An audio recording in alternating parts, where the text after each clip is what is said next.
네, 오늘 강의할 것은 시스템 이론이에요. 4장. 시스템이라는 말을 우리 주변에서 많이 듣지만 이 말의 뜻을 물어보면 시스템이 뭐냐, 그 다양한 얘기들이 나와요. 여러분 한번 얘기해봐요. 시스템이 뭔가?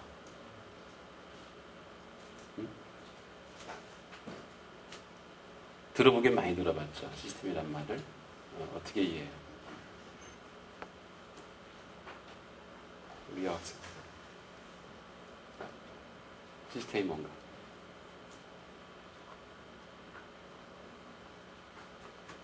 우리말로는 체계라고 해석을 하죠. 체계. 체계 또는 뭐 체제. 또 조직이라고 해석할 수도 있어요. 조직. 근데 이제 시스템이라고 그러면은 흔히 사람들이 이제 요즘에는 워낙 뭐 정보화 시대다, 뭐 지식 시대다 그래가지고 시스템 하면은 컴퓨터 시스템을 먼저 떠올리는데 사실 컴퓨터 시스템은 시스템의 한 종류에 불과하지 컴퓨터 시스템이 전체 시스템을 얘기하는 건 아니에요. 그래서 우리가 공부하는 내용들이 정보 시스템들이잖아, 그죠? 정보 시스템인데 그 시스템이라는 것이 정보 시스템 하면 더구나 사람들이 컴퓨터 아니냐 이런 생각을 하게 되는데 사실 아니에요. 컴퓨터가 없이도 정보 시스템은 강해요. 정보 시스템 속에 한 구성 요소로서 컴퓨터가 들어있을 뿐이지 컴퓨터가 곧 정보 시스템은 아니에요. 컴퓨터는 그냥 컴퓨터라고 하는 시스템이죠. 그게 좀 다르다는 거.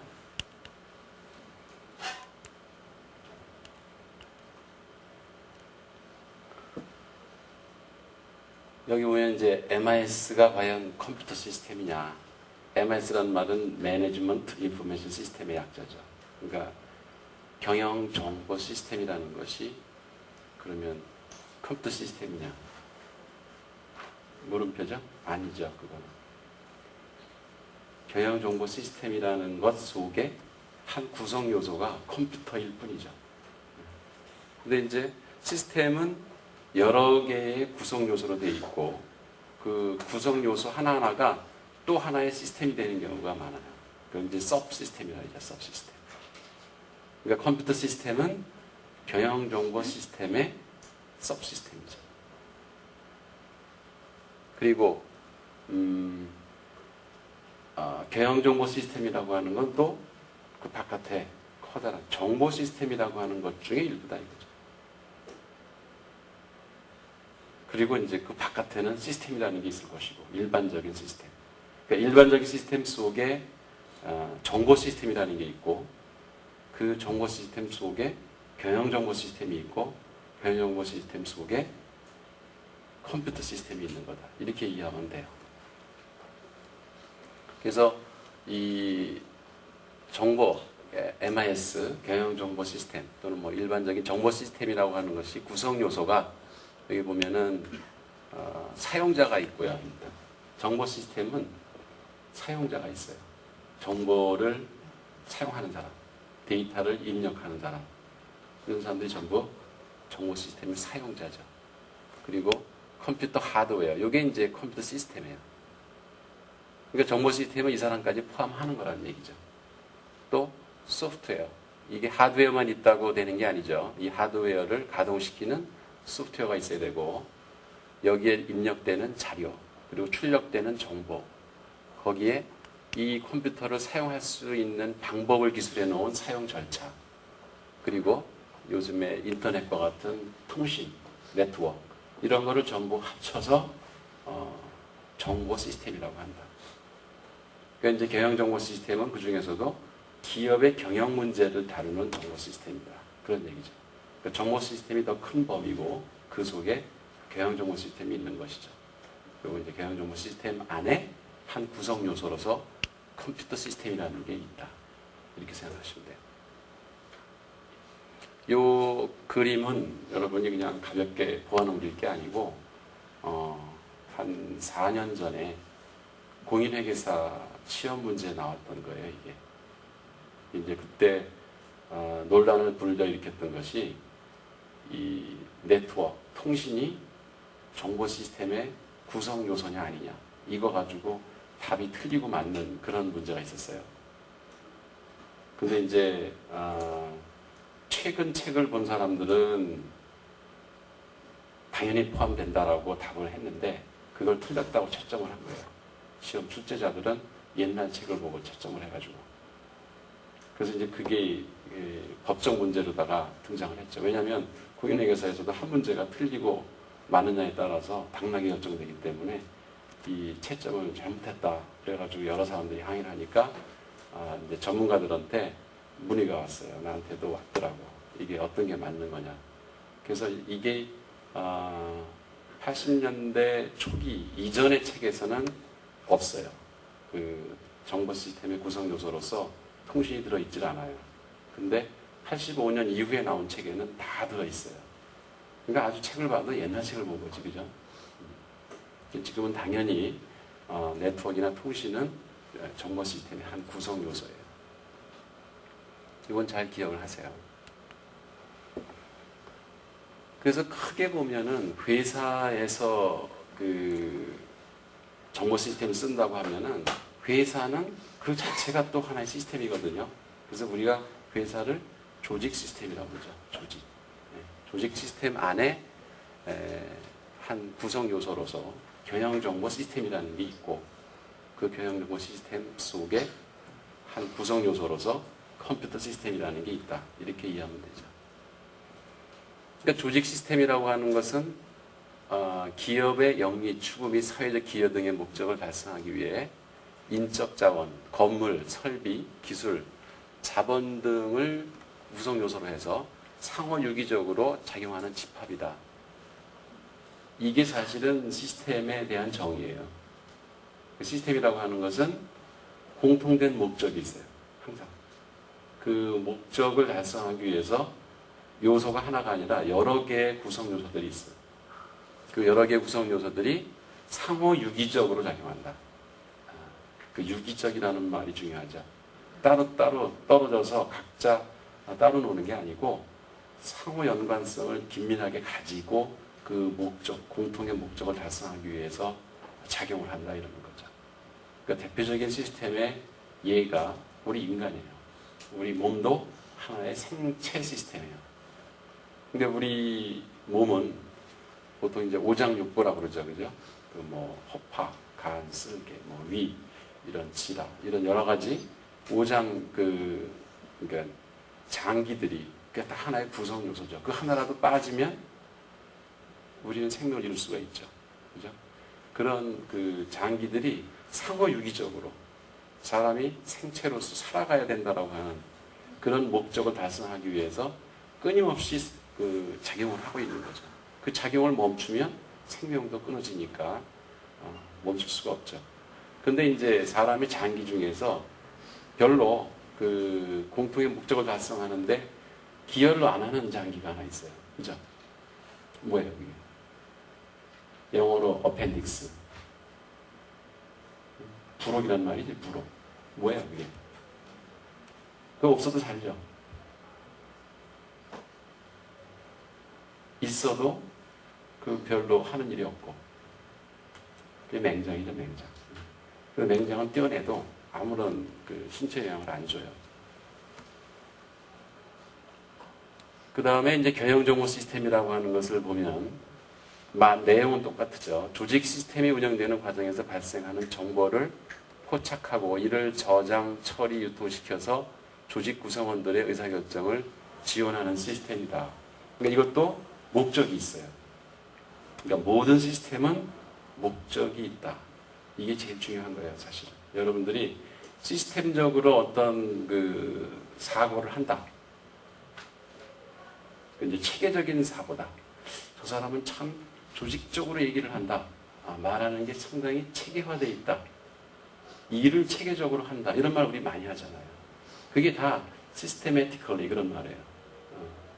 체계적으로 일을 한다 그럴 때 일을 시스테매틱하게 한다. 이렇게 이해해요. 그 내용이 뭐냐면 목적을 갖고 있다 이런 얘기예요.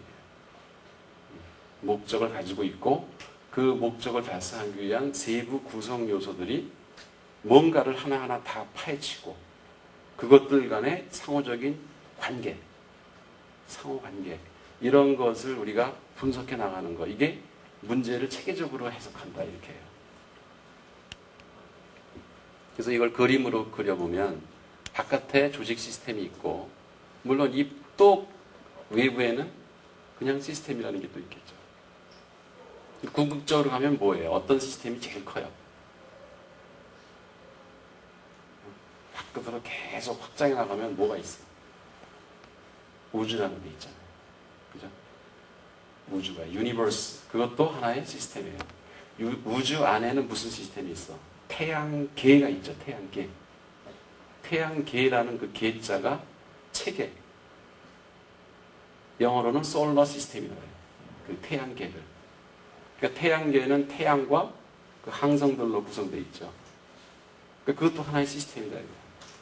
그 태양계 내에 있는 여러 개의 별들이 상호 유기적으로, 그게 따로 노는 게 아니란 말이에요. 상당히 밀접한 관계를 가지고, 법칙을 가지고 움직이죠. 그런 게 하나의 시스템이다. 그래서 그 밖에는 그런 그 시스템들이 존재하고, 우리가 이제 가시적으로 볼 수 있는 게 이제 조직, 그 대학이면 대학, 기업이면 기업, 이런 게 조직 시스템이죠. 그 안에 이제 경영정보 시스템이 있고, 그 속에 컴퓨터 시스템이 한 구성 요소로 들어가 있다. 근데 이 컴퓨터 시스템도 이 자체가 시스템이에요. 그죠? 그 안에 보면 입력장치, 처리장치, 출력장치, 저장장치 다 있어요. 그 우리가 이제 흔히 시스템 하면은 컴퓨터 시스템을 떠올리는 게 일반적으로 시스템을 이해하는데 가장 정확한 모델이에요. 컴퓨터 내부를 보면 일반적으로 시스템이 갖고 있는 공통적인 요소를 다 가지고 있어요. 입력하는 거. 사람 몸도 이 생체 시스템이라고 했죠. 우리도 입력장치가 있어요. 5개 오감. 그죠? 보고, 듣고, 냄새 맡고, 맛보고, 피부로 촉각 느끼고. 물론 이제 생각이라고 하는 육각이 있긴 하지만 우리가 흔히 오감이라고 얘기를 하죠. 5개의 감각기관을 통해서 입력을 받아요. 외부로부터. 그죠? 환경에서. 이게 입력장치란 말이에요. 그리고 안에서는 처리를 하죠. 그 위에서 소화시키고 폐에서는 공기를 빨아들여가지고 거기서 산소를 빼내고 이런 게 하나의 처리 과정.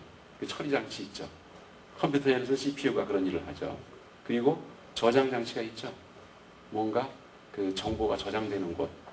그 컴퓨터에서는 하드디스크나 뭐 램 이런 게 이제 그런 처리 장치 역할을 하고 사람 몸에는 영양분을 그 저장하는 이 뭐가 있어요? 간이 있죠, 그죠? 간. 그 다음에 그 외부에서 들어온 정보를 저장하는 뇌가 있고 이런 게 저장 장치죠. 그런가 하면은 출력 장치 다 있어요, 시스템은. 바깥으로 뭔가 환경으로 뭘 내보내는 정보를 바깥으로 보내죠. 우리는 내가 지금 얘기하는 거는 뭐예요? 내 머릿속에 저장돼 있던 정보를 밖으로 지금 출력시키고 있는 아웃풋. 그리고 우리가 변을 보고 뭐 땀을 내고 이러는 게 다 이게 활동을 하고 하는 게 전부 이게 출력이죠. 출력이에요. 컴퓨터 시스템은 프린터로 출력하고 또 모니터로 정보를 출력하고 이렇게 출력 장치가 있어요. 이런 걸 보면은 시스템들은 다 공통적인 특성을 가지고 있다. 그러니까 이런 시스템의 속성을 알면 그 인간은 나무다. 이런 말이 성립을 해요. 처음에는 저게 무슨 뜬금없는 소리냐. 인간이 왜 나무냐. 근데 시스템적 관점에서 보면 똑같은 거예요. 그러니까 나무도 하나의 생명체로서 입력장치가 있죠. 그죠? 뿌리, 잎 이런 걸 통해서 바깥에서 햇빛이나 수분 같은 거를 산소 이런 거를 흡수하죠. 입력장치예요.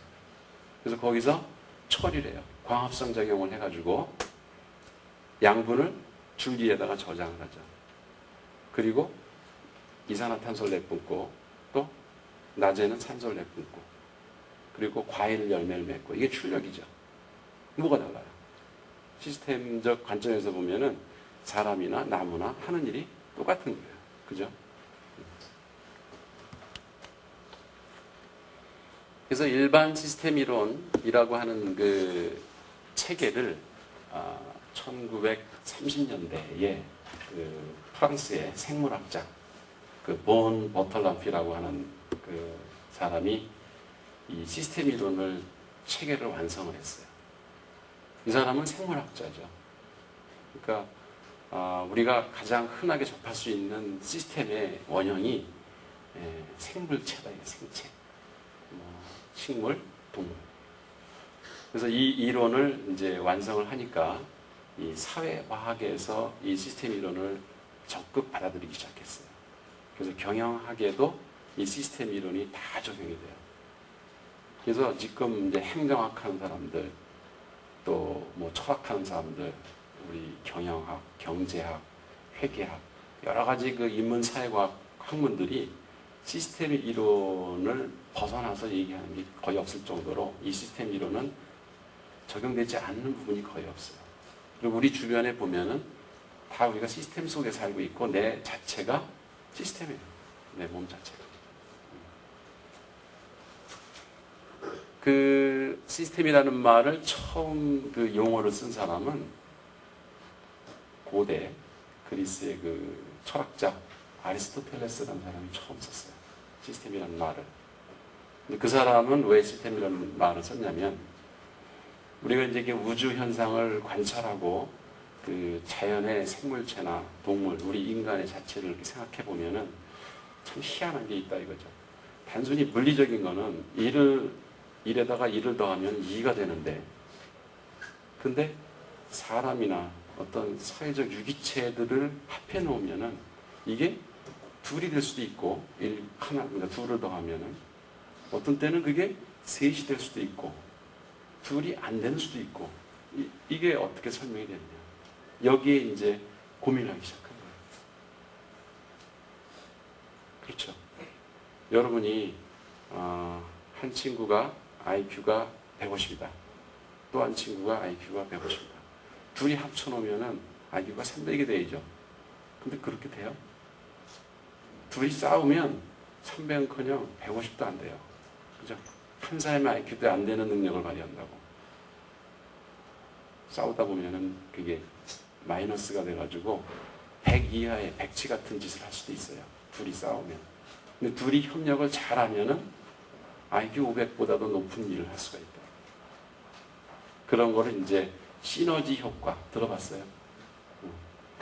2개 이상의 그 인자들이 모여서 원래 가지고 있던 자기네들의 능력보다 더한 능력을 발휘할 수 있을 때 그거를 시너지 효과라고 해요. 둘이 만남으로써 더 많은 에너지가 생기는 거지. 그러니까 여러분들도 커플을 구할 때 이 시너지 효과가 있는 커플을 만나야 결혼에 성공을 하지, 이게 거꾸로 이게 엔트로피가 높은 시너지의 반대죠. 이게 그 불화 이런 게 높은 상태로 만나면 안 만나니만도 못한 상태가 될 수가 있어요. 이 시스템 이론이 그런 데 적용됩니다. 이 본 버털람피라고 한 그 사람이 한 말을 한번 보면 생체, 그러니까 생명체죠. 생체는 근본적으로 유기조직이다. 그러니까 생체는 세포 하나하나가 다 상호 연관성을 가지고 어떤 목적을 달성하기 위해서 존재하는 거지 따로따로 노는 건 없어요. 유기적이다. 유기적인 조직이기 때문에 그 일부분이나 과정만을 통상적으로 연구해서는 생명 현상 전체를 완전히 설명할 수가 없다. 그러니까 우주를 우리가 알고자 할 때 별의 모습만 봐서, 뭐 태양의 모습만 봐서 관찰을 해가지고 우주를 어떻게 생겼을까 관찰한다는 것은 불가능하다 이거죠. 전체의 관점에서 볼 줄 알아야 됩니다. 그래서 이러한 관점을 하나의 연구 방법론적 측면에서 유기체적 생물학이라고 하고, 생물학적 현상을 설명하기 위한 시도라고 하는 측면에서 유기체적 시스템 이론이라고 한다. 유기체적 시스템 이론이라고 한다. 이게 이제 그 본 버털람피라는 학자가 이 시스템 이론을 설명할 때 쓰는 말이에요. 이 시스템이라고 하는 것은 첫 번째가 목적 지향적이다. 목적 지향적이다. 어느 시스템이나 목적이 있다는 거죠. 둘째는 시스템의 구성 요소들을 확립된 배열을 가지고 있다. 그러니까 시스템은 단일 구성 요소면 우리가 시스템이라고 안 해요. 그러니까 처음에 그 생명의 신비인데 여러분이 알을 생각해 보세요. 계란. 알은 처음에는 단세포였어요. 그죠? 그냥 하나예요. 하나. 근데 그게 부화가 되면서 생명체가 되죠. 그게 참 신비해요. 그거 보면은. 어떻게 그게 구성 요소를 가진 하나의 시스템으로 성장할까? 단세포에서. 그 구성 요소들은 확립된 배열을 가지고 있다 이거예요. 그러니까 여러분이 이 구성 요소가 우리 신체의 일부라고 본다면은 다 자기 자리가 있다는 거예요. 여러분도 그것도 신기하지 않아요? 몸에서는 계속 그 세포가 자라죠. 그죠? 이 피부에서는 각질이 계속 벗겨져 나가요. 일주일이면 거의 새살이 나와요. 우리가 상처가 나도. 그 얘기는 원래 우리 피부는 일주일 전의 피부가 아니라는 얘기예요. 그런 생각 해본 적 있어요? 여러분 스스로를 한번 생각을 해봐. 누가 나인가? 지난주에 본 여러분의 나가 지금은 없어요. 이미 다 각질로 벗겨졌다고. 그리고 계속 변해요. 그죠? 우리 몸이라는 게. 그러니까 이게 역동성이라고 그러는데 시스템은 정지해 있지 않고 계속 변해. 근데 다만 여러분 기억 속에 나가 있는 거고 내가 여러분을 김만재 이렇게 학생 이름을 기억하고 있는 거는 기억일 뿐이지 그 김만재라는 학생은 존재하지 않아요. 계속 바뀌어. 다른 사람이야. 다만 그 사람에 대한 이미지를 기억하고 있을 뿐이에요. 그러니까 군대 갔다 오면은 확 밖에 있으니까는 잘 못 알아본단 말이에요. 근데 이제 얘기해가지고 옛날 생각을 다시 기억을 되살려가지고 현재의 모습하고 매출시키면서 그 사람에 대한 이미지를 새로 만들죠. 그래서 그게 너였구나 이렇게 하고 다시 기억하는 것뿐이지 그 사람은 이미 몇 년 전에 사라졌어요. 생체는 없어졌어요. 기억만 남았지. 이게 참 생체의 신비죠. 근데 그 위치가 다 있어야 된단 말이야. 그 눈이 여기 계속 있어야지 세포가 막 생성되고 없어지면서 눈이 여기 부위에 붙었다가 엉덩이에 붙었다가 막 이렇게 옮겨 다녀봐. 위가 뭐 이렇게 뇌로 들어갔다가 다리 밑으로 갔다가 이렇게 옮겨 다녀가지고 그게 생체가 유지가 되겠는가. 항상 그 있어야 할 자리에 있어야 된다. 이게 뒤틀리면 어떻게 해요? 장이 꼬였다 그러지. 수술해야 돼, 장 꼬이면. 심지어 그 정도인데 이 장기가 막 자리를 옮겨 다닌다 그러면 말이 안 되죠. 그래서 확립된 배열이 있다. 세 번째, 시스템 구성 요소들은 서로 관련이 있어야 된다. 상호 연관이 돼야지. 그러니까 위에서 소화시켜가지고 양분을 흡수하면은 그게 간으로 가죠. 그리고 심장에서는 파에서 들어온 산소와 그 간에 있는 영양소를 같이 믹스해가지고 피를 통해서 온몸에 공급을 해요. 그죠? 이게 장기들이 다 상호 연관성이 있어. 주고받는 정보가 있고. 근데 뚝 떨어져가지고 혼자 따로 놀면 우리 인간 사회에서는 왕따라고 그러잖아요. 왕따. 그러니까 여러분이 이 친구 사이도 하나의 그 시스템이에요. 여러분이 서클에 들어갔다. 그것도 하나의 시스템에 들어가 있는 거고 한남대학교라고 하는데 들어와 있는 것도 시스템의 한 구성 요소로 여러분이 들어와 있는 거예요. 근데 여기서 완전히 다른 짓을 한다. 학교의 공통적인 목적. 뭐예요? 대학은 하나의 시스템이라고 한다면 공통된 목적이 있어. 그게 뭘까? 뭐 우수한 인재를 양성해서 국가의 동량제를 키운다. 그죠? 어느 대학이나 그런 공통된 목적을 다 가지고 있을 거예요. 그런 목적을 가지지 않으면 대학이라고 할 수가 없죠. 엉뚱한 짓을 하면 그거는 목적에 위배되기 때문에 시스템 존재 이유가 사라지는 거죠. 근데 우수한 인재를 양성해서 동량제를 키운다라고 하는 목적이 있는데 거기에 반하는 행동을 한다. 그건 시스템의 구성 요소 자격이 없는 거죠. 그죠?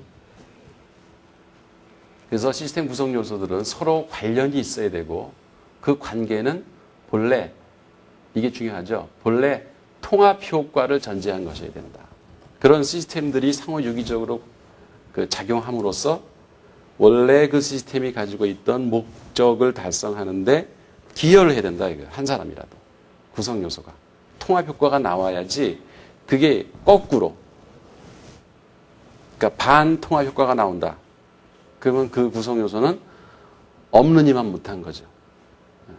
회사에서도 마찬가지예요. 회사라고 하는 조직에서도 그 기업이 추구하고 있는 공통된 목적이 있다고. 근데 그거를 무시하고 개인이 개인 플레이를 한다. 그러면 그 사람은 회사를 그만두어야죠. 오히려. 그게 낫죠.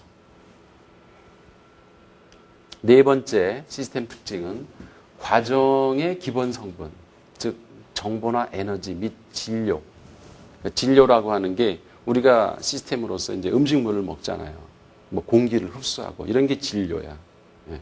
물질적인 것들 이런 거. 그리고 정보 에너지 외부에서 우리가 받아들이는 여러분 기 흡수한다고 그러지. 그죠? 우리가 이미 여기 앉아서도 지금 지기를 받고 있어요. 땅에서 이렇게 올라오는 그 지력이 있다고. 그 기운 에너지를 받고 살아요, 인간이. 그러니까 이 시멘트나 철근 같은 데에서는 그 지기가 차단이 되거든. 그러니까 여러분이 아파트에 그만 꼭 처박혀가지고 한 365일을 보낸다. 그러면은 비리비리 마르고 얼굴이 허해질 거예요. 밖으로 나가서 흙을 밟고 땅을 자꾸 다녀야 지기를 받아요. 지기가 가장 활발하게 나오는 데가 아침이래요. 새벽 그 먼동이 틀 때. 그때가 가장 지기가 세게 나온대요. 그래서 아침에 새벽 운동을 하는 게 좋다고 하는 게 바로 그 지기를 충분히 흡수하면은 에너지가 넘치기 때문에 힘을 낼 수 있다고 하는 거예요. 그런 에너지. 그리고 우리가 외부에서 받아들이는 정보. 우리가 시각 정보, 그죠? 눈을 통해서 많은 정보를 우리가 받아들이죠. 또 듣는 청각 정보. 그리고 이제 감각도 하나의 정보 기관 역할을 하죠. 그래서 우리가 피부로 느끼는 그런 정보들. 이런 것들이 전부 이 시스템에서는 기본적인 그 흐르는 요소들이다. 이게 흐름의 요소들, 대상들이에요. 이런 건 흐르는 거예요. 시스템의 기본 요소보다 더 중요하다. 즉 뭐냐면은 시스템의 기본 요소라고 하는 것은 원래 가지고 있는 입력장치, 출력장치, 저장장치, 처리장치 이런 것들이 기본 요소죠. 그 기본 요소보다도 더 중요한 것은 흘러다니는 이 에너지, 정보 이게 더 중요하다. 이거예요. 그러니까 여러분 몸을 본다면 우리 몸속에 있는 장기 이게 생명체만 유지하고 있는 그 자체는 별 의미가 없다 이거죠. 뭐예요? 시스템이 존재하는 목적이 있죠. 그 목적을 달성하려면은 여러분이 끊임없이 에너지와 정보를 외부로부터 입력받고 그걸 내부에서 처리하고 밖으로 출력을 하는 이런 활동이 지속될 때 이 시스템은 존재 의미가 있는 것이지 그냥 단순히 그러니까 이제 쉽게 얘기하면 식물인간이 이게 살아있는 거냐? 살아있다고 뭐 이게 생명 그 체로서 살아있다고는 하지만은 지금 이 진료의 흐름이 없죠 거의 호흡하는 거 외에는 그렇기 때문에 우리가 식물인간이라고 그러는 거죠. 별로 인간으로서 가치가 없는 거죠. 그런 삶은.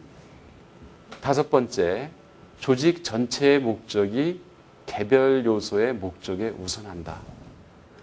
이게 이제 민주주의나 이런 데서는 왜 대를 위해서 소를 희생한다 이런 말하죠. 그거하고 직접 대비되는 얘기는 아니에요. 그거하고는 좀 다른 의미지만 시스템적 관점에서 본다면은 시스템의 목적, 공통적인 목적이 우선돼야지 그 구성하고 있는 개별 요소들의 목적이 우선되면 그 시스템은 와해돼요. 그러니까 여러분이 한 7명이 이렇게 같이 그룹이 모여서 뭐 개모임을 하나 만들었다. 그런데 그러면 그 개모임은 친목계야. 우리가 한 달에 한 번씩 모여서 책 읽은 거를 토론도 하고 또 자연을 벗삼아 여행도 하고 그래서 심신을 단련하는 하나의 공통된 목적을 가지고 모였어요. 근데 그 중에 한 애가 나는 어디 놀이방에 가가지고 게임을 하겠다. 그 모임을 해야 될 시간에 이런 식으로 엉뚱한 행동을 하면은 그 모임이 벌써 7분의 1이 떨어져 나가는 게 돼버리죠. 그래서 원래 목적을 달성하는데 부정적 영향을 미치게 돼요. 그럼 여러분은 어떻게 처리해요? 그런 사람을. 조직에서는 그냥 안 두죠. 여러분 그 왜 친구라는 영화에서 보면은 죽이기까지 하잖아. 이게 조직이라고 하는 공통된 목적이 있는데 거기서 벗어나는 행동을 하면은 뭔가 벌칙이 주어진다는 거예요. 그래서 조직 전체의 목적이 개별 요소의 목적에 우선돼야 된다. 그래서 그 본 버틀람피가 정의해 놓은 일반 시스템을 얘기할 때 뭐라 하냐면 이게 이제 가장 일반적인 정의죠. 시스템은 특정 목적을 달성하기 위해서 일정한 범위 안에서 경계가 있다는 거예요. 바운더리. 시스템은 경계가 반드시 있어요. 바운더리 안에서 상호작용하는 요소들을 모아놓은 거다. 집합이다. 이제 이 말이 깨끗이 들어오죠. 이 시스템이라는 게 뭐냐? 목적이 있단 말이에요. 공통적으로 추구하는 목적이 있고 그 목적을 달성하는데 구성 요소가 하나가 아니라 여러 개의 구성 요소가 있어요. 그 구성 요소들은 뗄래야 뗄 수 없는 상호 유기적인 관계를 가지고 있어요. 이게 시스템의 그 정의예요. 그래서 시스템은 존재의 이유, 즉 목적을 가지고 있다. 그러니까 왜 사냐 이거야. 왜 존재하냐. 우리 인간도 시스템으로서 너 왜 사니? 그럴 거 아니에요. 그게 바로 너 시스템의 목적이 뭐니? 그런 질문이죠. 그때 먹기 위해서 산다. 그건 말이 안 되는 거죠. 먹는 건 수단일 뿐이지. 그 먹기 위해서 사는 건 말이 안 되는 거지. 그죠? 살기 위해서 먹겠죠. 산다고 하는 공통된 생명철에서의 목적이 있어요. 그거를 달성하기 위한 하나의 수단으로서 먹는 거죠. 에너지를 받아들이는 거죠. 이 시스템은 목적을 하나만 갖고 있는 게 아니라 여러 개 있을 수도 있어요. 복수의 목적을 가질 수도 있다. 우리 인간 시스템이 사실 시스템 중에서는 가장 복잡해요. 그래서 여러분이 두 가지 지금 시스템을 같이 공유하고 있어, 인간이라는 것이. 하나는 정신 시스템, 하나는 육체 시스템. 분리되어 있지는 않아요. 그죠? 항상 같이 다니면서도 두 가지는 기능이 좀 달라요. 우리 정신 시스템은 이런 시각 정보나 청각 정보, 그다음에 생각 이런 걸 통해서 계속 정보를 흡수하죠. 그리고 뇌에서 처리하고 그걸 또 출력을 하고 그것도 하나의 정신 시스템으로서의 완벽한 그 형태를 갖추고 있어요. 그런가 하면 우리 바디, 몸 생체 시스템도 음식을 먹고 공기를 흡수하고 해서 이 위에서 처리해가지고 소화해가지고 저장할 곳 간에다 저장하고 그리고 이제 배설을 통해서 출력을 내고 이것도 하나의 시스템으로서 완전히 가지고 있던 그러니까 두 가지가 다 있어. 그러니까 여러분들이 너 왜 사니? 하고 물어보면 대답하기가 힘든 게 그냥 살기 위해서 먹고 뭐 이런다. 그러니까 살기 위해서 행복하게 살기 위해서. 근데 행복하게 산다는 게 사실은 두 가지 목적이 다 들어가 있는 말이야. 행복은 정신적인 걸 얘기하는 거고, 그죠? 산다고 하는 거는 육체적인 걸 얘기하는 거죠. 그래서 행복하게 살기 위해서 그 얘기는 정신적으로도 만족하는 삶, 육체적으로도 건강한 삶. 이 두 가지를 동시에 추구하는 거예요. 그래서 인간 시스템은 목적을 어떻게 보면 두 가지를 가지고 있는 거죠. 그 시스템, 특히 사회 시스템. 인간들이 모여서 만드는 조직. 그러니까 학교, 뭐 회사, 무슨 가족, 그다음에 국가 이런 거 다 하나의 시스템인데 그런 시스템들이 인간들이 하여튼 모여 있으니까 복잡할 수밖에. 목적이 한두 개가 아니죠. 그런 경우에는. 사회 시스템에서 시스템의 범위는 보는 관점에 따라서 달라질 수가 있다. 그러니까 바운더리, 시스템의 범위를 이 생체 시스템은 확연해요. 그죠? 이 환경과 이 시스템의 경계가 명백히 드러난다고. 그러니까 나무 하면은 이 바깥에 있는 나무 옆에 있는 공기 보고 나무라고 하진 않잖아. 그 나무 자체만 우리가 나무라고 하지. 그죠? 그 경계가 확 드러난단 말이죠. 사람 생명체도 경계가 분명해요. 근데 우리 정신세계 시스템을 경계가 어디냐? 이건 참 말하기 힘들어요. 그러니까 내가 생각하는 범위는 다 내 시스템 안에 들어있다. 그러면 내가 우리 학생을 깊이 개인적으로 친하게 알게 돼가지고 인간적인 정신관계가 생기면 그 시스템의 범위가 정신세계는 거기까지 미쳐요. 경계가 모호해지는 거지. 정신세계도 그런데 이 인간들이 조직하는 사회 시스템, 사회 조직도 경계가 모호하다 이거야. 자, 한남대학교라는 걸 어디까지 볼 거냐 이거야. 처음에 여러분은 얼뜻 떠오르기에 한남대 뭐 그렇게 걱정할 게 뭐 있냐. 여기 담 쭉 둘러쌌으니까 그 담 안에 있는 게 한남대 아니냐. 그게 맞아요? 아니죠. 지금 캠퍼스가 대덕 캠퍼스가 또 생겼어요. 그죠? 또 뭐 천안 무슨 그 지방에도 그 경영대학원이 나가서 야간에 강의하는 게 있어요. 여기 자운대 무슨 뭐 계룡대 이런 데 가서 거기도 하나의 그 강의실도 갖추고 있고 거기 가서 교수들이 강의도 하고 그래요. 그건 한남대 아니에요? 그것도 한남대죠. 물리적으로 그러면 그렇게 한남대가 쓰고 있는 건물들을 다 합쳐놓으면 그게 한남대냐? 아니에요. 여러분 학부모 또 동문 한남대 아니에요? 다 포함해야죠. 그죠? 더 크게 보면은 교육부 한남대에 정보를 주고받는 교육부도 그런 하나의 학교 시스템 속에 들어와야 되는 게 아니냐. 이렇게 말하기 따라서 그 사회조직 시스템은 경계가 변한다는 거예요. 그래서 내가 어디까지 시스템으로 볼 거냐. 이거는 사회조직일 경우에는 얘기를 해야 돼요. 경계를 분명히 밝혀야 돼요. 어디서부터 어디까지 우리가 시스템이라고 볼 거다라고 하는 것을. 그래서 흔히는 시스템의 경계를 어떻게 보냐면은 통제가 가능하냐. 통제가 가능하냐. 그러니까 내가 내 마음대로 좌지우지 할 수 있는 범위냐. 그것까지를 시스템의 범위라고 해요. 이제 영어로 이제 컨트롤러블 한 거는 시스템의 범위에 집어넣는다. 근데 내가 어쩔 수 없는 거. 내가 교육부 정책은 내 마음대로 바꿀 수가 없다. 한남대로서는. 그러면 그건 환경이지 우리 시스템이라고 넣기에는 무리가 있다는 거예요.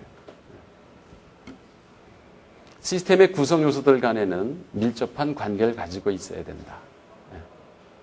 그건 이미 얘기했죠. 그래서 이거를 도표로 이제 한번 보여주면은 이 바깥에는 환경이 있어요. 그죠? 환경이 있고 이 네모 박스로 되어 있는 게 시스템의 경계예요. 바운더리.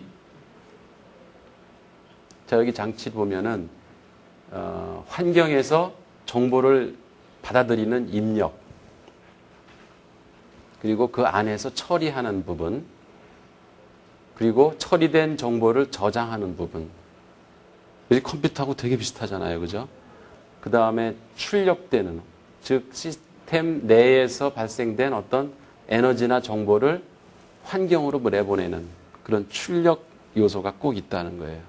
이건 시스템들이 공통적으로 다 가지고 있는 구성 요소예요. 이 경계, 이거 네모로 된 거를 이제 바운더리, 경계라고 한다면 이 경계와 환경이 만나는 곳이 있죠. 즉 입력 이 장치는 환경에서 정보를 받아들이는 역할을 하죠. 이게 창구 역할을 한다 이거야. 이거를 인터페이스라고 해요. 인터페이스. 그 컴퓨터에서는 마우스나 모니터나 뭐 키보드나 이런 것이 정보를 주고받는 장치들이죠. 이거를 인터페이스라고 그래요. 그죠? 마찬가지로 시스템에, 그러니까 원래 그런 그 컴퓨터에서 입출력 장치를 갖다가 인터페이스라고 이름을 지은 거는 이 시스템 이론에서 나온 얘기들이에요, 그게. 시스템 이론에서 원래 이 시스템과 환경 사이의 그 경계에서 정보를 주고받는 매체를 인터페이스라고 한다라고 정의가 돼 있어요. 그래서 인터페이스가 여기 입력 쪽에도 있고 출력 쪽에도 있죠. 그 다음에 이 시스템 이론을 설명할 때 이 안에서 시스템 안에서 어떻게 처리가 되고 그 다음에 진료라고 그랬죠. 아까 에너지나 정보, 진료들이 흘러다니는가 이거는 잘 알 수가 없어요. 그죠? 여러분 뇌에 지금 정보가 끊임없이 지금 들어가고 있잖아. 눈을 통해서 귀를 통해서. 근데 이 안에서 뇌 안에서 어떤 일이 벌어지는지는 되게 알기 힘들죠.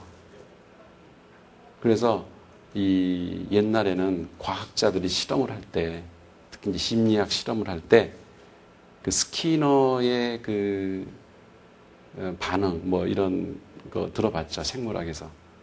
그 파블로의 개라고. 개를, 음식을 주면 처음에는 맛있게 먹으면서 침을 흘리잖아요. 근데 음식을 줄 때 꼭 종을 쳐요, 같이.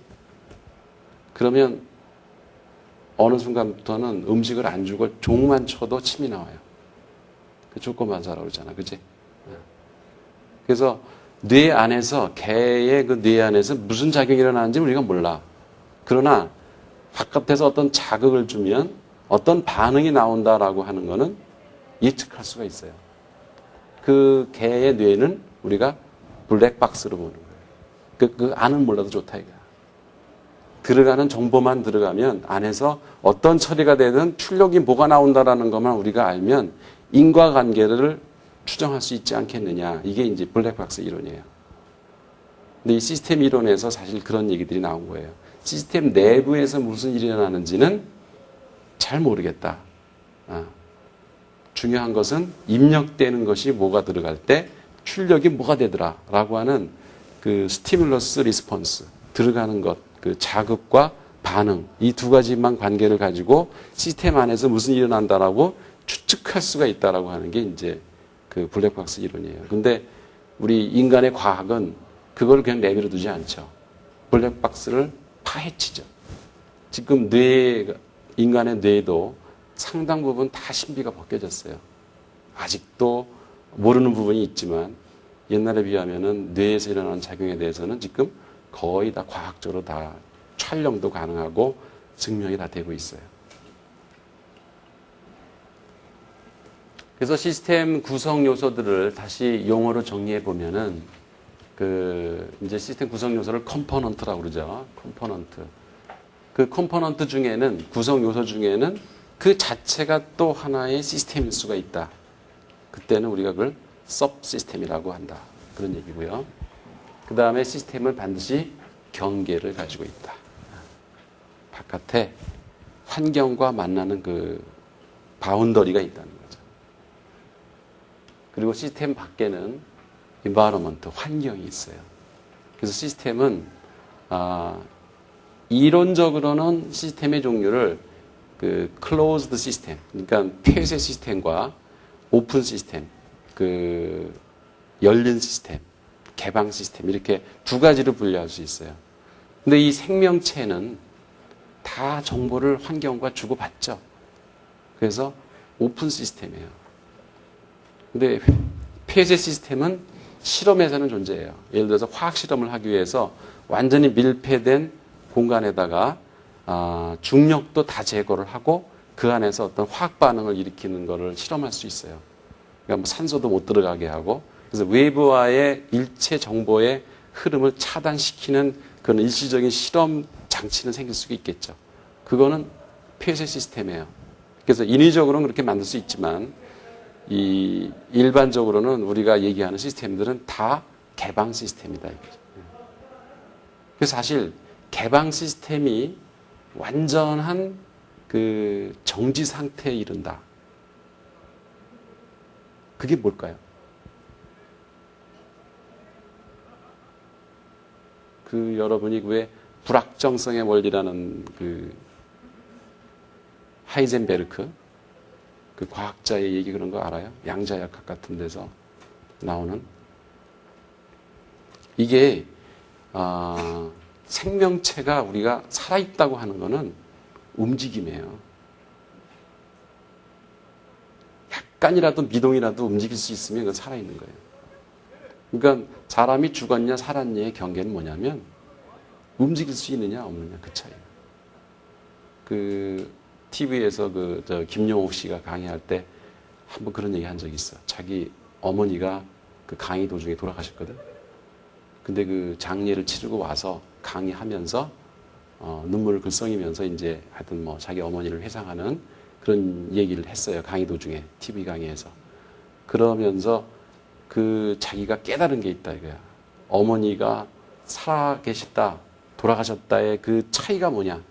외모로 봐서는 알 수가 없었다는 거지. 그 살아계실 때와 똑하고 이렇게 목숨이 사라졌을 때 그 모습에는 전혀 변함이 없었다 이거야. 미소 띈 얼굴로 누워 계신 거. 눈만 감고 계시다 뿐이지 다른 게 하나도 없더라는 거지. 근데 차이가 크게 나타나는 게 뭐냐면 미동도 안 하시더라.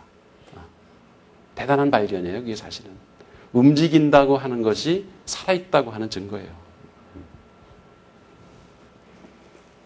그러니까 이 환경과 정보를 주고받으면, 즉 살아있으면 그게 이제 시스템의 역동성이죠. 다이내믹한 특성이죠. 그 시스템은 살아있다고 우리가 얘기를 해요. 그리고 그 상태를 균형을 유지하면 들어오는 입력 에너지와 나가는 출력 에너지가 항상 이게 균형을 이루고 있으면은 그거를 항상성이라고 그래요. 항상성. 여기 맨 밑에 나와 있죠. 항상성. 호모스테이시스. 살아있다고 하는 거예요. 그게 환경과 조화를 이루고 있는 거지. 근데 이게 그 에너지의 흐름이 일체 딱 끊긴다. 그런 완전한 정적인 상태로 들어가요. 시스템이. 그게 바로 죽음이란 뜻이에요. 균형 상태. 완전한 균형 상태에 이르면은 그거는 죽음이 되는 거예요.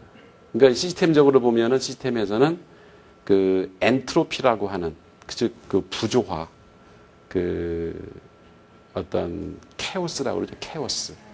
어느 혼란. 이런 거의 정도를 엔트로피라고 그러는데 그 엔트로피가 극에 달하면 그러니까 인간으로 본다면은 병, 암이나 우리가 무슨 질병을 그러니까 바이러스에 걸린다든가 감기에 걸린다는 게 전부 엔트로피가 증가하는 거예요. 부조화죠. 그 생명을 위협하는 어떤 부조화 현상이 나타나는 거예요. 그러니까 뭐 학교에서 학생들이 뭐 데모를 한다든가 국가에서 어떤 폭동이 일어난다든가 뭐 군인들이 쿠데타를 일으킨다든가 이런 거는 전부 그런 조직의 어떤 부조화를 일으키는 거죠. 그죠? 기업에서 노동자가 파업을 한다든가 이런 게 전부 엔트로피가 증가하는 거예요. 그 엔트로피가 극에 달한다. 100이라고 하는 시스템이 있는데 엔트로피 수준이 99까지 다 갔다. 그러면 죽음 직전이죠. 그게 100이 되는 순간 어떻게 되겠어? 시스템은 정지예요. 완전한 균형 상태로 가는 거예요.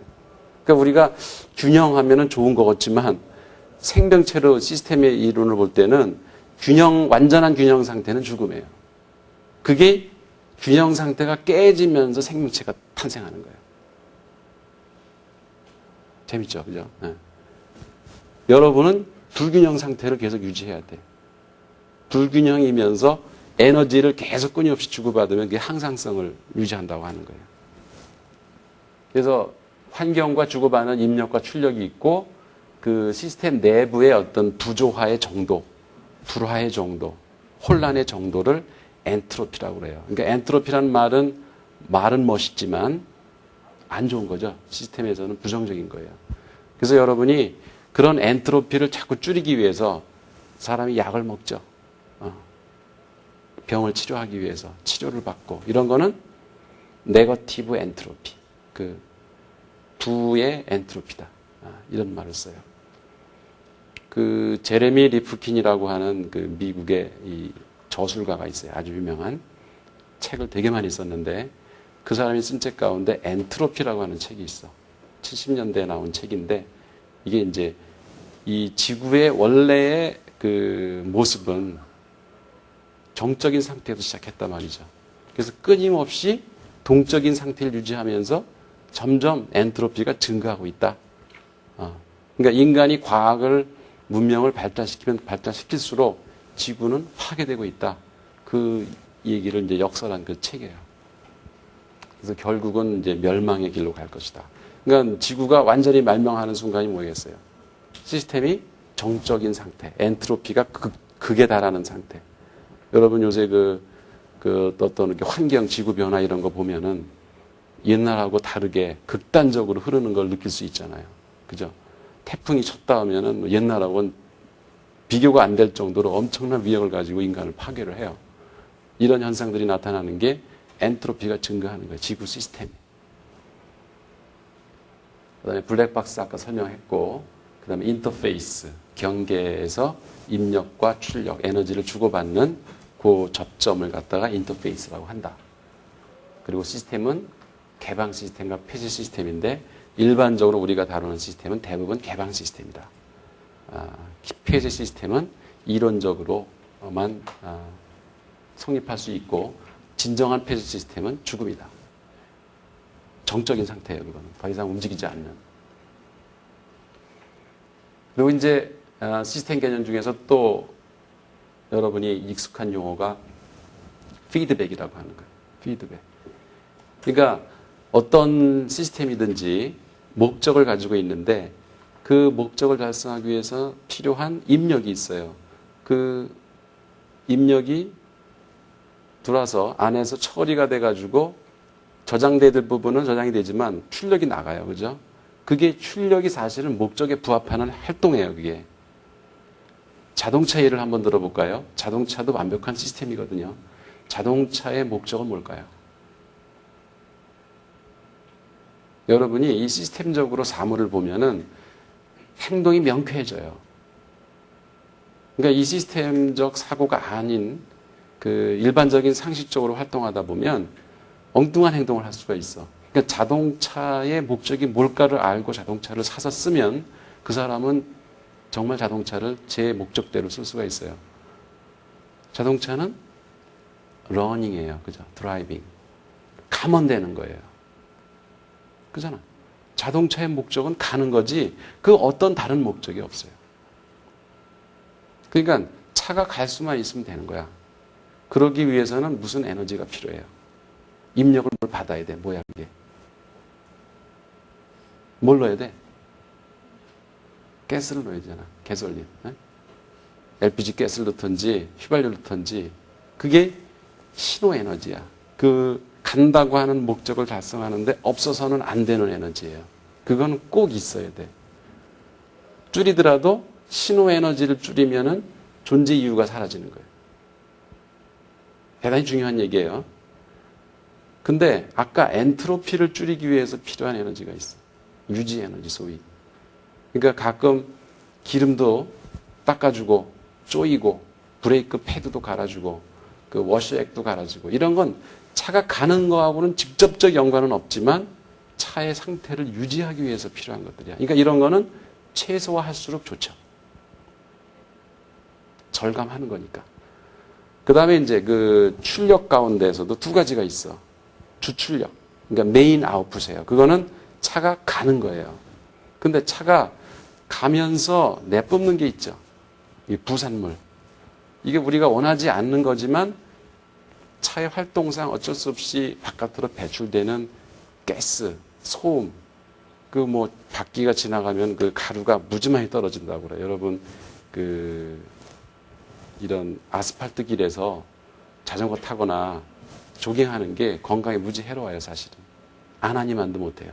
하려면 공원에 가서 이렇게 흙 밟으면서 조깅을 해야지 이 찻길에서 뛰어다니는 거는 그건 자살행위야. 길바닥에 그 납성분이 포함된 그 고무가루가 미세하지만 무지 많이 깔려 있다는 거예요. 그게 비 오면 알죠? 비 오면은 그 아스팔트에서 흘러나가는 물 보면은 시커매요. 그게 전부 다 그 타이어 가루예요. 그게 어디서 생기겠어? 차가 지나가면서 마찰하면서 이렇게 부서진 것들이거든. 그리고 이제 그 도로 바닥에 칠해 놓은 그 페인트 있죠. 선 같은 거, 그은 거. 그게 납덩어리예요, 거의. 그러니까 그게 부서져가지고, 세월이 지나면 다 벗겨져가지고 또 칠하고 그러잖아. 그게 전부 여러분 코로 들어가는 거예요. 그런데 거기에서 조깅을 한다는 거는 자기 폐에다가 납을 긁어 먹으러 다니는 거나 다름없지. 그러니까 조깅을 해도 공기 맑은 곳에가 해야지 그게 건강에 좋지. 이런 그 차 도로에서 한다는 거는 상당히 안 좋다는 거죠. 이 피드백이라고 하는 것은 그런 입력이 돼서 출력이 나가는 과정에서 잘못된 것들이 있을 거 아니야. 그죠? 우리가 우리 인간 정신 시스템 얘기할 때 나도 많은 지식과 정보를 책을 통해서 강의를 통해서 흡수해가지고 그거를 내 나름대로 소화해서 조합을 해가지고 여러분한테 강의를 다시 하는 거잖아요. 출력을 내보내는 거라고. 근데 가끔 이상한 정보들이 여기에 끼어들어갈 수가 있어. 내 강의 중에. 그거를 통제를 해야죠. 그렇지 않으면 막말이 나와요. 그잖아요. 이게 이제 안 되는 사람들이 이제 정신병자라고 그러는 거지. 입력된 정보를 걸림없이 막 내보내면은 그러면 사이코라고 그래요. 그죠? 그래서 그거를 자기가 의식적으로 통제를 한다고. 이런 거는 내보내지 말아야지. 이게 바로 피드백이다. 그러니까 자동차 공장에서 차를 만들 때 입력은 뭐예요? 뭐 여러 가지 원료, 무슨 인건비, 그 자본 이런 걸 투자해가지고 기술을 투자해서 만들겠죠. 차를 만드는 과정은 프로세스예요. 그래서 만들어서 창고에다 쌓아놓으면은 처리고 저장이고 그거를 출고해서 갖다 팔면은 출력이죠.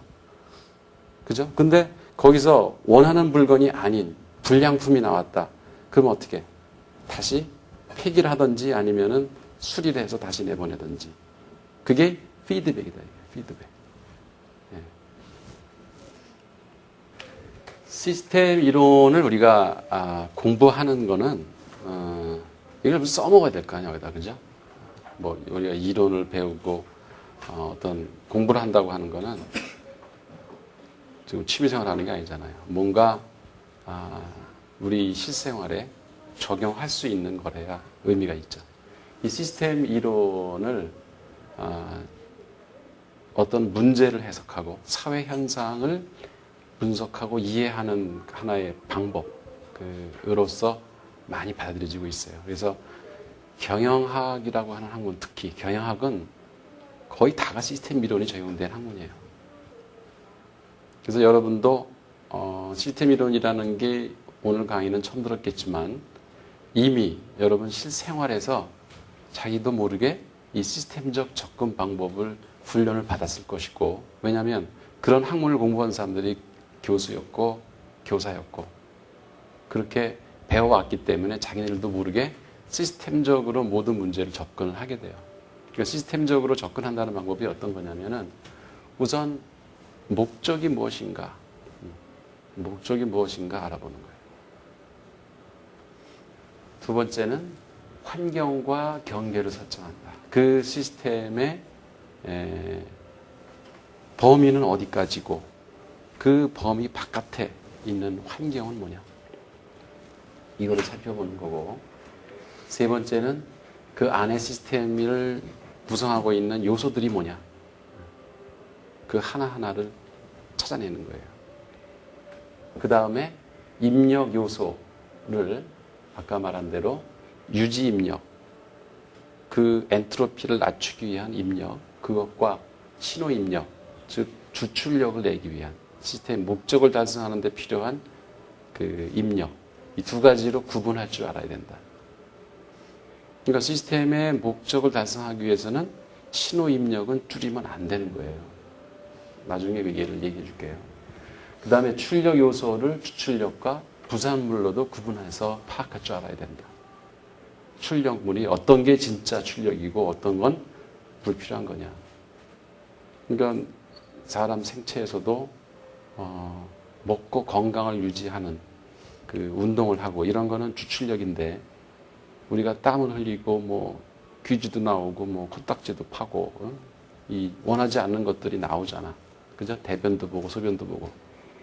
여러분이 밥 먹을 때 대변 보자고 밥 먹는 거 아니잖아요. 그죠? 주출력은 그게 아니라고. 우리가 건강하게 활동하기 위한 주출력을 내기 위해서 먹는 거지, 그런 뭐 땀내자고 우리가 물 먹는 거 아니단 말이야. 그러니까 그런 거를 목적과 어떤 그 목적에 부합되는 입력과 출력이 뭐라는 걸 우리가 구분할 줄 알면은 자기 건강 관리도 어떻게 해야 되는지 알게 되고, 우리가 조직을 분석하고 이해할 때 이 틀을 이용하면 훨씬 더 깊이 이해할 수가 있고, 그런 얘기죠. 그리고 저장 요소와 처리 요소. 그 시스템 내에서 어떤 것이 처리를 하는 그 장치고 어떤 게 저장하는 요소냐 이런 거를 찾아내고 그 다음에 인터페이스, 즉 입출력이 일어나는 그 접점이 뭐냐. 그러니까 우리의 인간의 오감, 감각기관이 다 입력 인터페이스죠. 그죠? 그 다음에 출력은 주로 우리가 눈도 사실 출력을 해요. 그죠? 안광이 지배를 철한다 그런 표현이 있지. 사람의 눈은 상당한 그 정보를 바깥으로 내뿜어요. 그래서 여러분이 진정으로 사랑하는 사람을 만나면 말이 필요 없어. 눈만 갖고도 얼마든지 상대방한테 내가 당신을 사랑한다라는 표현을 할 수 있어요. 그리고 이 움직임, 육체, 이게 하나의 출력이죠. 그리고 이 말. 따지고 보면은 지금 얘기하는 출력이 다 뭐야? 무브먼트야. 운동이라고 하는 것을 가지고 출력을 하는 거예요. 그래서 이제 뇌과학에서도 궁극적인 뇌의 출력은 무브먼트다. 이게 모터라는 말이 있죠. 자동차 모터.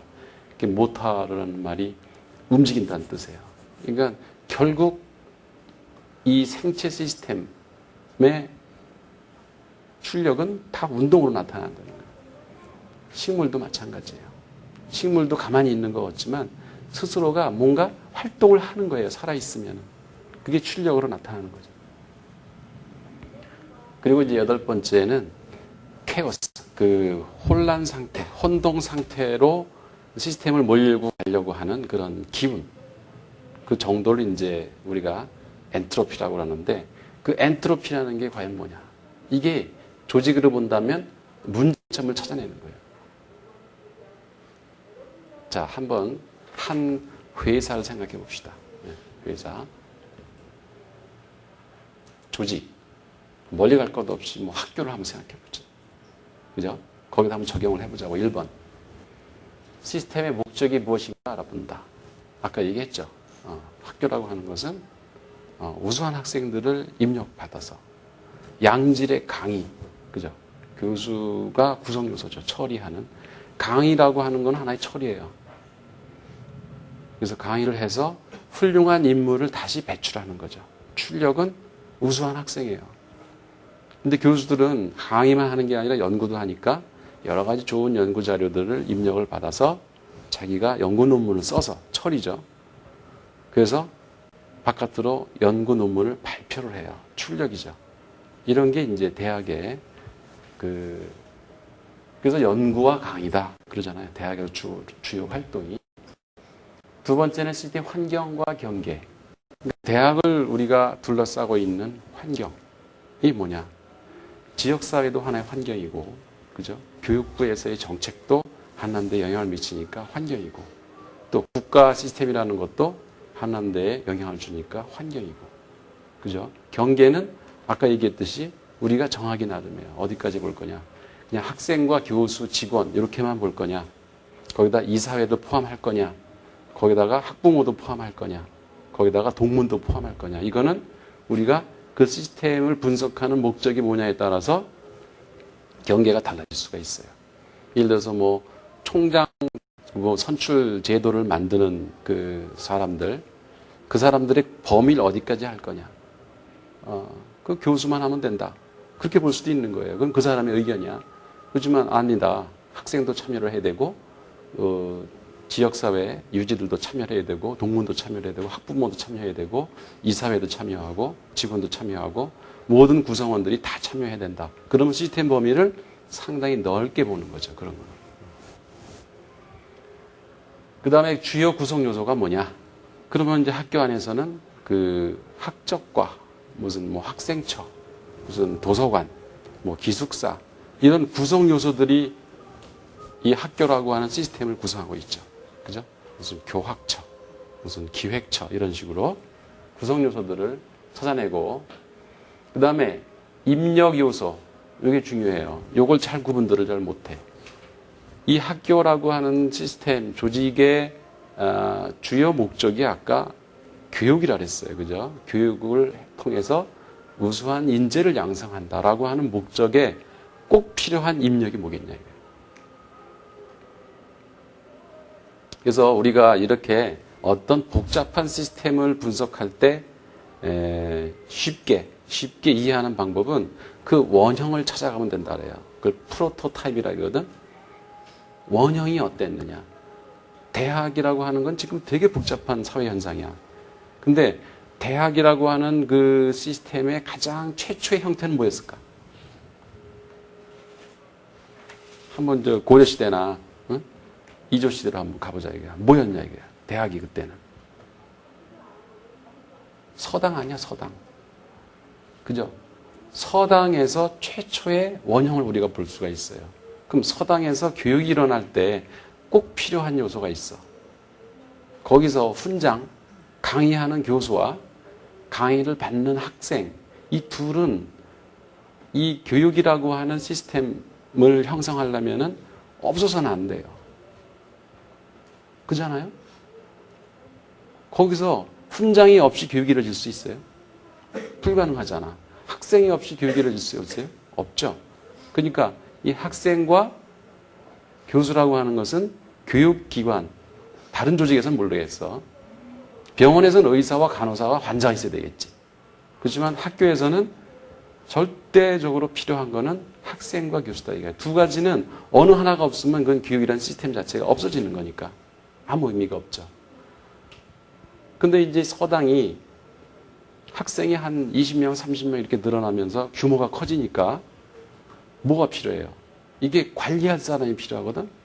그러니까 마당새가 마당도 쓸어야 되고, 그 서당 방에 춥지 않게 군불 떼야 되고, 이렇게 보조적으로 관리해야 하는 인력이 필요해. 그러니까 추가적으로 생긴 게 관리 직원이야. 그죠? 그러니까 그 원형을 우리가 생각해 보면은 시스템을, 그러니까 사회 현상, 특히 복잡한 사회 현상을 분석할 때는 원형을 보면 쉬워요. 그래서 많은 그 과학적 접근 방법이라고 하는 것이 이 시스템적 접근 방법을 선택해요. 뭐냐? 쪼개는 거야. 이걸 이렇게 디컴포지션이라고 그래.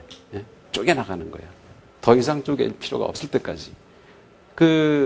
뭐 분자과학이나 무슨 양자역학이나 이런 게 뭐예요?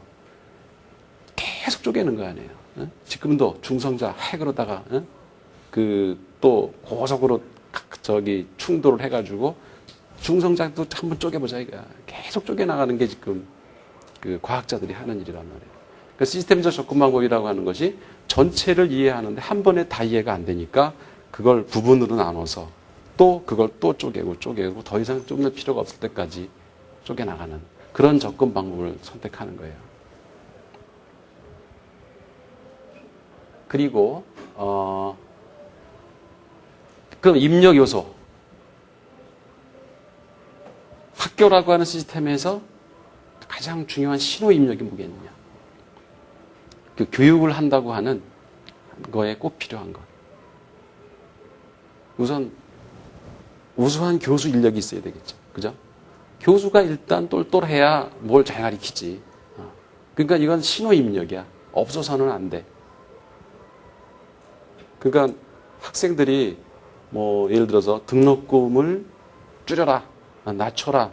이런 요구를 하더라도 교수의 질을 낮추는 식의 등록금 인하는 그거는 시스템이 망하자는 얘기예요.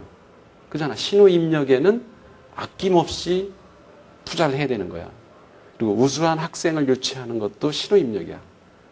그건 없어서는 안 돼. 교육이 안 돼요. 그잖아요. 그러니까 그것도 거기에도 투자를 아끼면 안 돼. 그럼 우리가 절약하고 아끼는 건 뭐냐? 유지 인력은 아껴야 된다. 이게 주출력에 관계가 없는 거. 그러니까 마당에다가 불을 안 떼도 마당새가 부엌에 불을 안 떼도 추움을 참아가면서 교육을 할 수가 있거든요. 그잖아. 그러니까 그런 거는 줄일 수 있어야 돼. 줄이려면 그런 유지 에너지는 줄여야 돼요. 우리가 전기를 이거를 여기 형광등을 20개를 켜놨다. 그러면 이거를 10개를 줄인다 해서 강의 못하는 게 아니거든요. 그런 거는 급하면 줄일 때 그거부터 줄여나가야 되는 거예요. 유지 에너지부터. 여러분이 차를 모으는데 아낀다. 그 자동차 그 운행 유지비를 아끼기 위해서 휘발유를 안 넣어. 그 뭐예요? 그 아무 소용도 없는 거야, 그 차는. 그잖아. 신호 에너지는 빼면 안 되는 거야. 그러니까 우리가 조직 시스템을 볼 때 신호 에너지가 뭔가 유지 에너지가 뭔가를 구분할 줄 알아야 된단 말이야. 그러니까 회사에서 무슨 구조조정을 한다. 원료를 줄여? 그건 물건 안 만들고 회사 없애자는 얘기죠. 그건 신호예요. 신호 입력이에요. 그렇지만 그 건물을 좀 좁은 데로 옮기고 그 난방비를 좀 절감하고 이런 거는 유지 에너지이기 때문에 주출력을 내는 데는 불편하긴 하지만 참을 수 있다 이거야. 그런 거를 전략해야지 절약해서는 안 되는 신호 에너지를 전략한다는 얘기는 조직 자체가 규모가 줄어들든지 아예 존재의 목적 자체가 없어지는 경우가 생겼다 이거야. 이런 걸 구분할 줄 알아야 된다는 거예요. 그 다음에 출력도 주출력이 뭐냐. 예를 들어서 요새는 좀 그게 자제가 되는 모양인데 학교 안에서 수업 시간에 무슨 그룹 사운드가 여기서 공연을 한단 말이야. 그러면 있는 대로 스피커 틀어놓고 수업을 못해. 또 민속 그 깽마담 패 있잖아 이거. 이거 깽깽깽깽 거리고 그 치면 사물놀이 이런 거. 저희들은 그게 좋아서 하는지 모르지만은 여러 사람들이 피해를 본단 말이에요. 이거는 이 한남대학교라고 하는 그 교육 시스템의 목적에 반하는 거예요. 그 목적을 달성하는데 아까 얘기했죠. 어떤 통합 효과를 낼 수 있는 걸 전제로 해야 되는데 그것과 떨어지는 행위를 한다. 이거는 자제해야지. 그러니까 방과 후에 수업이 없는 그런 시간에 그런 활동을 하는 거는 그건 좋죠. 에너지 충전을 위해서. 그렇지만 그게 수업이라고 하는 주 출력을 내고 있는 상황에서 그런 방해 행위를 한다고 하는 거는 그건 젖들이 있었으면 안 되는 거죠. 그러니까 내가 해야 할 행동과 하지 말아야 할 행동을 구분하는 것도 이런 시스템적 사고가 있으면 명백히 드러나요. 뭐를 해야 되느냐 안 해야 되느냐. 우리 수업 시간에 난 자는 건 괜찮다. 떠드는 건 안 된다. 그런 게 떠들면 일단 다른 사람들 주의가 산만해져. 그리고 교수가 강의를 집중해서 할 수가 없어요. 그러니까 주출력을 낼 수가 없어. 그렇지만 자는 건 상관없잖아. 그 개인만 자는 거지, 강의만 못 듣는 거지, 다른 사람들 영향을 안 줘요. 그러니까, 그럼 괜찮단 말이야. 이렇게 자기가 해야 할 행동과 안 해야 될 행동을 구분하는데도 시스템적 접근 방법을 쓰면 명백히 구분이 될 수 있다는 거예요. 그러니까 부산물이죠, 사실. 그런 식으로 그 원하지 않는 출력이 나오는 것들은. 그 다음에 저장 요소. 학교 도서관에 교수들 논문이 저장되고, 그죠? 여러분 그 동아리 활동이나 학생들 활동한 그 내역이 어디에 기록이 되고, 여러분 성적이 기록이 되고, 이런 건 다 저장이죠. 그 처리는 강의를 하고 연구를 하고 여러분이 활동을 하고 학교 안에서 이런 게 다 처리다 이거예요. 그 다음에 인터페이스. 외부와 그 대학이라고 하는 시스템의 그 경계를 형성하는 외부와 그 연결하는 접점. 그러니까 뭐 인터넷도 하나의 인터페이스 역할을 해요. 대학에서는. 외부 정보를 끌어들이니까. 또 뭐 저기 그 정문과 후문의 그 수익. 이런 사람들이 인터페이스 역할을 하는 거죠. 외부와 그 내부를 그 중간에서 접점시키는 역할을 하기 때문에. 그리고 뭐 홍보실. 아니면 이제 교수가 학회에 나가서 발표를 한다. 그럼 그 학회라고 하는 것이 하나 인터페이스 역할을 하는 거죠. 내부에 있는 어떤 에너지를 밖으로 출력하는 그런 수단으로서 쓰이기 때문에. 엔트로피 수준은 뭐예요? 학교 내부에 분규가 일어난다든가, 학생들이 하라는 공부는 안 하고 엉뚱한 짓을 한다든가, 이런 거는 엔트로피가 높은 거예요. 수업 시간에 막 떠든다든가, 뭐 핸드폰을 켜고 막 소리를 낸다든가, 이런 거는 다 엔트로피야. 그런 게 극에 달하면 어떻게? 딱 수업이 멈추죠. 정지 상태가 버린다고. 그게 이제 시스템 이론을 우리가 일상 생활에서 그 적용할 수 있는 하나의 방법. 그래서 이걸 다른 말로는 탑다운 방식, 위에서 밑으로, 즉 쪼개나간다 이거예요. 하나하나. 디컴포지션. 그런 방식이라고도 하고, 그 시스템적 접근 방법을 요약을 하면 시스템 목적을 파악을 하고 구성 요소를 도출을 해서 그 구성 요소 간의 유기적인 관계가 어떤 것인가. 그 다음에 이제 엔트로피를 찾아낸다는 얘기는 그런 문제가 뭐냐 이거야. 문제점이 뭐냐. 우리가 경영 진단을 한다든가 조직을 분석한다고 할 때 항상 우리가 생각하는 게 뭐냐면 문제점을 발견하는 거예요. 즉 엔트로피가 뭔가를 찾아내서 그 엔트로피를 제거를 해야 되겠죠. 네거티브 엔트로피. 엔트로피를 줄이는 그런 노력이 결국 문제를 우리가 해결하고자 하는 것이고 그 조직의 문제를 풀어나가는 거죠. 그래서 마지막으로 이제 해결 방안. 어떻게 하면은 그 엔트로피를 제거하고 없앨 것이냐. 즉 방안을 제시하는 이런 순서로다가 무슨 사회적인 문제를 보거나 조직을 우리가 분석을 하면 체계적으로 접근할 수 있고 그 문제를 이해하면서 대안, 해결안을 제시할 수 있다라고 하는 거죠.